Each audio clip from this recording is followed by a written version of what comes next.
세월호에서 승객을 구조하지 않고 먼저 탈출한 혐의로 오늘 추가 구속된 선원들은 침몰 당시 상황을 몰랐다며 책임 회피에 급급했습니다. 검경 합동수사본부는 선박직 선원 전원에 대한 사법처리 수순에 들어갔습니다. 검찰은 선박 검사를 담당하는 한국선급의 비리 혐의를 포착하고 본사와 임원 자택 등을 전격 압수수색했습니다. 세월호 선원들이 침몰 사고 2달 전에 구명벌 작동 교육을 받은 것으로 확인됐습니다. 당시 선원들이 직접 구명벌을 해상에 투하해보는 장면이 사진에 담겼습니다. 하지만 선원들은 정작 사고가 나자 침몰하는 배에 승객을 남겨놓고 먼저 탈출했습니다. 정해진 해운의 실소유주인 유병원 전 세모 회장이 숨겨놓은 거액의 재산이 유 씨의 핵심 측근인 50대 여성에게 흘러들어갔다는 증언이 나왔습니다. 검찰은 수사에 착수했습니다. 세모그룹이 부도난 지 2년 만에 유 전 회장 일가가 자산가로 재기한 배경도 수사하고 있습니다.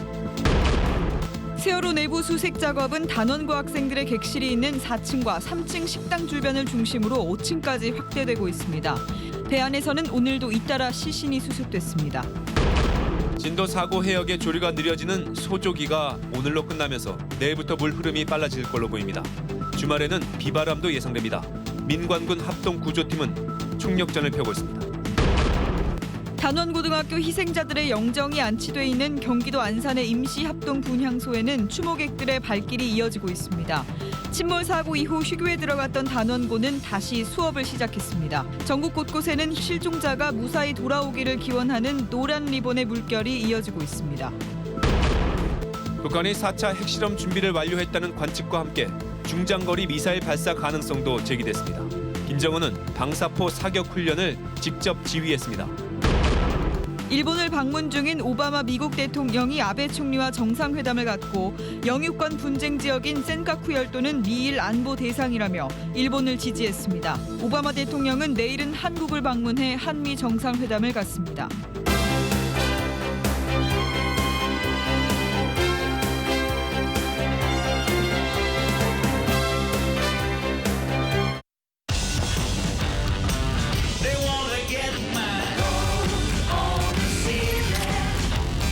Samsung Galaxy S5. 여러분 안녕하십니까? 세월호 선원 4명이 오늘 추가로 구속됐습니다. 그런데 취재진 앞에 선 선원들은 책임을 회피하기에 급급했습니다. 장성호 기자입니다.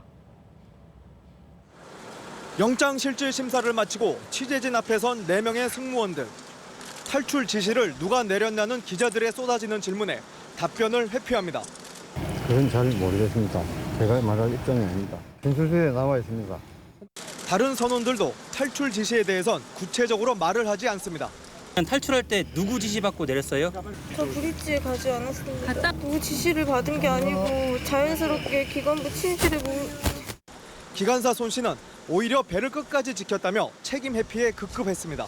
언제 그러면 탈출할 생각을 하셨어요? 탈출할 생각은 안 했습니다. 안 하고 침수가 계속 되니까 상황 판단하기 위해서 밑으로 내려간 것뿐입니다. 하지만 선원들은 선실을 지키려는 안내 방송이 나온 지 10분 만인 오전 9시 38분. 진도관제센터와 마지막 교신 직후 탈출을 시도한 것으로 검경 합동수사에서 드러났습니다. 손 씨 등 선원 4명에 대해 구속영장이 발부되면서 사고 이후 구속된 선원은 모두 11명으로 늘었습니다. MBC 뉴스 장성호입니다.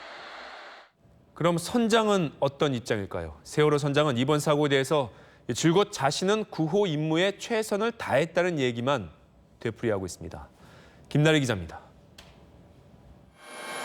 세월호가 침몰하던 급박한 사고 당시에 퇴선 명령을 내렸다는 선장 이모 씨. 하지만 당시 선실에서 울려 퍼진 건 대기하라는 방송뿐이었습니다. 이 씨는 자신의 진술과 엇갈리는 생존자들의 증언이 나오자 이번에는 항해사에게 책임을 돌렸습니다. 구조선들이 가까이 오는 것을 확인한 뒤에 퇴선 명령을 내렸다라는 겁니다. 그게 항해사에 의해서 방송이 됐는지 어쩌는지 확인할 길이 없어서 그런 퇴선 명령을 할 수 있도록 워키토키로도 얘기를 해라라고 했다고. 자신은 퇴선 명령을 내렸는데 항해사가 안내 방송을 했는지는 모르겠다는 겁니다. 사고 당시 조타실을 비운 시간도 10여 분밖에 되지 않았다며 평소 임무를 수행하는 데 문제가 없었다는 주장입니다. 옷가 입고 소지품을 가지러 선장실에 잠시 가 있는 사이에 사고가 발생했다. 구속영장이 발부된 선원 4명도 사고에 대해 모른다는 대답만으로 일관했습니다. 세월호에서 구출된 뒤 닷새 동안 같은 모텔에서 함께 지낸 것으로 알려진 선원들은 자신들에게 책임이 돌아오는 것을 막기 위해 입을 맞춘 것이 아니냐는 의혹이 제기되고 있습니다. MBC 뉴스 김나리입니다.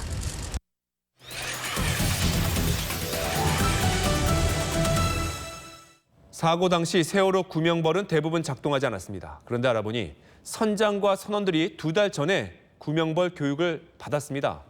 몰라서 구명벌 펼치지 못한 건 아니라는 뜻이죠. 차지욱 기자가 보도합니다. 지난 2월 세월호의 안전검사 당시 촬영된 사진입니다. 한국성급검사관의 감독 아래 구명벌이 실제 작동하는지 해상으로 직접 투하해보는 모습. 작동법과 관리 방법 등을 교육받는 모습이 담겨 있습니다.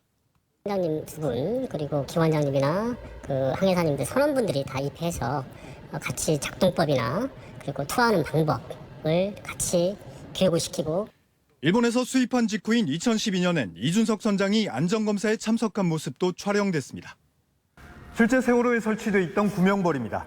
사고 직후 선원들이 교육받은 대로 작동시켰다면 얼마 만에 펼쳐지는지 직접 시험해 보겠습니다. 20초도 안 돼 구명벌은 팽팽하게 부풀어 오릅니다. 하지만 선체가 45도 이상 기울어지면 300kg에 달하는 구명정 무게에 눌려 작동 레버를 당기기가 쉽지 않게 됩니다. 이처럼 작동법을 교육받았지만 사고 당시 선원들은 아무도 구명벌을 펼치지 않았습니다. 검경합동수사본부는 구명벌 교육 사진 등을 근거로 세월호 선원들에게 유기치사 혐의를 적용했습니다. MBC 뉴스 차주혁입니다. 배가 기울어서 대피할 수 없었다는 말도 되풀이됐습니다. 하지만 배가 기운 상태에서도 대피는 충분히 가능하다는 시뮬레이션 연구 결과가 나왔습니다. 정진우 기자가 보도합니다. 오전 8시 56분, 세월호는 배가 기울어 움직일 수 없다고 보고합니다. 배가 많이 넘어가 있는데 움직였습니다. 이후 30분 동안 기울어져 탈출이 불가능하다는 교신이 5차례 되풀이되고 마지막엔 배가 60도까지 넘어갔다고 보고합니다. 60도 정도 자연으로만 기울어 있는 상태고 배가 기울면 탈출이 어려울까? 세월호의 세부 구조를 그대로 구현한 대피 시뮬레이션 영상입니다. 승객 476명 전원이 선원의 안내로 5층 구명정 갑판까지 이동하는 시간을 재봤더니 30도 기울었을 땐 장애물을 피하며 나오는데 7분 27초가 걸렸습니다. 45도가 기울면 똑바로 서기가 어렵고 난간 등을 붙잡고 걸어야 합니다. 이동 속도가 초당 0.6m로 떨어지지만 14분 30초 만에 다 나왔습니다. 60도에선 아예 무릎을 땅에 대고 기어가는 속도지만 그래도 20분이 채 안 걸렸습니다. 60도까지는 피난하는데 아무런 문제가 없다 이렇게 보는 거예요. 물이 차 있는 경우라도 물이 완벽히 잠긴 게 아니에요. 이번 분석은 집기류에 막히거나 승객의 심리적 공황 같은 다른 변수는 반영하지 않았지만 적어도 대피 지시를 내렸다면 최악의 참사는 피했을 거란 게 연구진의 지적입니다. MBC 뉴스 정준익입니다. 네, 그러면 오늘 수색 상황 하나씩 알아보겠습니다. 사고 해역 바로 인근 동거차도에 도인탱커 나가 있습니다. 도인탱커 전해주십시오. 네, 사고 해역이 내려다보이는 동거차도에 나와 있습니다. 현재 항공기들이 사고 해역에 조명탄을 투하하고 있는데요.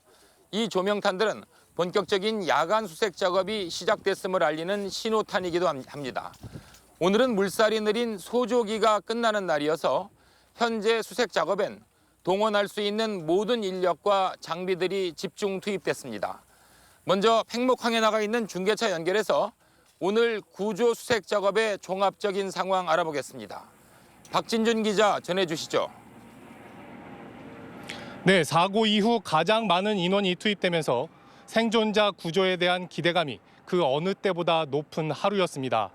하지만 생존자 구조 소식은 들리지 않고 사망자들만 이곳 팽목항에 설치된 임시 안치소로 속속 도착했습니다. 임시 안치소 안팎에선 신원을 확인한 가족들의 흐느낌이 끊이지 않았습니다. 가족들은 오늘이 조류가 느려지는 소조기의 마지막 날인 만큼 구조 작업에 성과가 더 있을 것이란 기대감이 그 어느 때보다 컸는데요. 오전 한때 가족 20여 명은 직접 배를 타고 수색 현장을 찾아 구조 상황을 확인하기도 했습니다. 하지만 현장을 다녀온 가족들은 수색 작업이 진전을 이루지 못하자 해양경찰청장과 해양수산부 장관을 붙잡고 거칠게 항의하기도 했습니다. 해경은 현장에서 수색 작업을 위한 추가 유도선 확보와 민간 잠수부를 적극 활용해달라는 실종자 가족들의 요구를 수용하겠다고 밝혔습니다. 지금까지 진도 팽목항에서 MBC 뉴스 박진준입니다. 수색 9일째 19일 처음으로 객실 진입에 성공한 이후 5일이 지났습니다. 잠수부들이 밤낮으로 선체를 드나들며 수색 활동을 벌이고 있는데요. 정확히 얼마나 진행됐는지 신지영 기자가 정리했습니다. 수색은 침몰 당시 많은 사람이 모여 있었을 것으로 추정되는 곳에 집중되고 있습니다. 층별로 살펴보면 일반 승객이 주로 승선했었던 3층은 식당과 식당 옆 라운지, 뱃머리의 단체 객실과 4층으로 통하는 계단에 대한 수색이 진행되고 있습니다. 단원고 학생들이 배정됐던 4층에선 뱃머리와 뒷부분의 단체 객실에 수색이 이루어지고 있는 가운데 3칸으로 나눠진 선미 객실 중 가운데 방에 대한 진입이 오늘 처음 시도됐습니다. 지금까지 시신이 수습된 사망자 가운데 상당수가 4층에서 발견된 만큼 해군과 해경, 민간 잠수부들이 전담 구역을 나눠 집중 수색 중입니다. 저희가 이제 다인실을 집중하는 이유가 학생들이 그곳에서 많이 이렇게 숙식을 했기 때문에 그곳 위주로 탐색을 하고 있습니다. 또 4층 중앙부 8인실과 6인실 가운데 우현, 즉 현재 해수면을 바라보고 있는 객실의 경우 유리창을 깨서 모두 확인을 마쳤습니다. 배의 최상층인 5층 객실과 조타실의 경우 가장 깊이 가라앉아 있기 때문에 오늘에야 수색이 처음 시도되고 있습니다. 따라서 앞으로 수색은 5층과 함께 아직 다 살펴보지 못한 3층 선미 부분, 4층 좌현의 객실들에 집중될 전망입니다. MBC 뉴스 신지영입니다. 조금 전에 말씀드린 대로 물살이 느린 소조기가 오늘로 끝나고 내일부터는 다시 물살이 빨라집니다.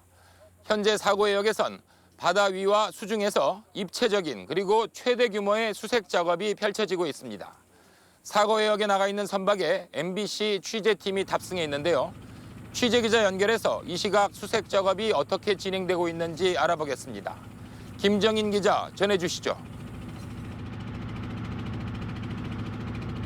네, 저는 지금 제 뒤로 보이는 세월호 사고 현장에서 500m가량 떨어진 바지선 위에 있습니다. 이곳은 이미 칠흑 같은 어둠이 내렸고 바닷바람도 차가운 상태입니다. 제 뒤로 보이시는 것이 리프트백인데요. 이 원래 선체를 띄우는 역할이지만 지금은 바다에 잠긴 세월호의 위치만 표시해주고 있습니다. 오징어 채낚기 여선과 조명탄도 밤을 밝히고 있습니다. 오늘 수색 작업은 오전 9시 15분부터 시작돼 4시간 정도 진행됐다 다시 조류가 빨라지면서 중단됐습니다. 그리고 오후 4시 반부터 재개됐습니다. 하지만 소조기 마지막 날에도 생존자는 나오지 않아 안타까움을 더하고 있습니다. 어제 이어 오늘도 객실 수색이 진행됐는데요. 오전 수색 상황에서 4층 다인실과 3층 연결 계단에서 사망자가 발견됐습니다. 대기하라는 안내 방송을 듣고 구명 자켓을 입은 채 방 안에서 구조를 기다리고 있었던 것으로 보입니다. 현재 세월호는 배의 왼쪽 면이 바닥에 가라앉아 있는 상황인데요. 구조팀은 격벽을 뚫어 3, 4층 왼쪽 면의 다인실과 4층 중앙에 위치한 침대 칸 객실로 수색을 확대하는 것으로 알려졌습니다. 하지만 성과는 없었고 배를 타고 이곳 구조 현장을 찾았던 실종자 가족들은 애를 태우기도 했습니다. 또 공기호스를 이용하는 잠수부들을 포함해 민간 잠수부 50여 명은 구조 작업에 참여 문제를 놓고 해양경찰과 마찰을 빚어 현장에서 철수한 상태입니다. 보시는 것처럼 현재 바다는 잔잔하지만 내일부터는 유속이 빨라질 것으로 전망됩니다. 주말부터는 비까지 예보돼 있어 오늘 밤 수색 상황이 중요할 것으로 보입니다. 지금까지 사고 현장에서 MBC 뉴스 김정인입니다.